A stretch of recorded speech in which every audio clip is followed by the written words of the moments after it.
Pourquoi Dieu est-il si différent dans l'Ancien et le Nouveau Testament? C'est une des questions théologiques les plus difficiles. Dieu est éternel, infini, omniscient, omniprésent et tout-puissant. Comment les hommes, ni éternels, ni infinis, ni omniscients, ni omniprésents, ni tout-puissants, pourraient-ils comprendre pleinement ses voies? Le livre de Job aborde cette question. Dieu a permis à Satan de faire tout ce qu'il voulait à Job, sauf de le tuer. Quelle a été la réaction de Job? Même s'il me tuait, je continuerai à espérer en lui. Job 13.15.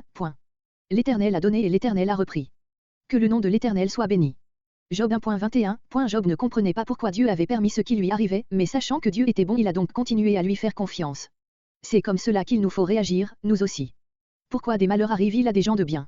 La réponse biblique est qu'il n'y a pas de gens de bien.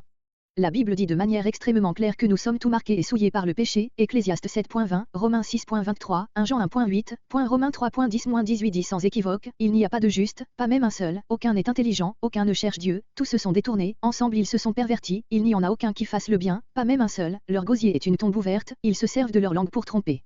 Ils ont sur les lèvres un venin de vipère, leur bouche est pleine de malédiction et d'amertume. Leurs pieds courent pour verser le sang, la destruction et le malheur marquent leur passage, ils ne connaissent pas le chemin de la paix. Il n'y a aucune crainte de Dieu devant leurs yeux. Tous les hommes du monde méritent d'être jetés en enfer en ce moment même. Chaque seconde de vie est une grâce et une miséricorde de Dieu.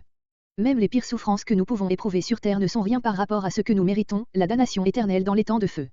Une question plus pertinente serait, pourquoi arrive-t-il de bonnes choses aux méchants? Romains 5.8 dit, mais voici comment Dieu prouve son amour envers nous, alors que nous étions encore des pécheurs, Christ est mort pour nous.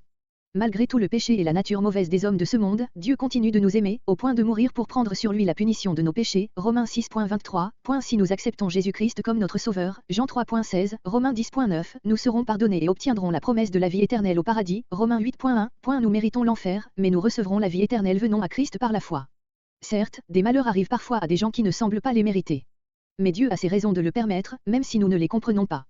Surtout, nous devons nous souvenir que Dieu est bon, juste, aimant et plein de miséricorde.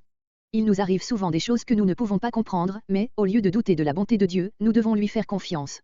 Confie-toi en l'Éternel de tout ton cœur et ne t'appuie pas sur ton intelligence.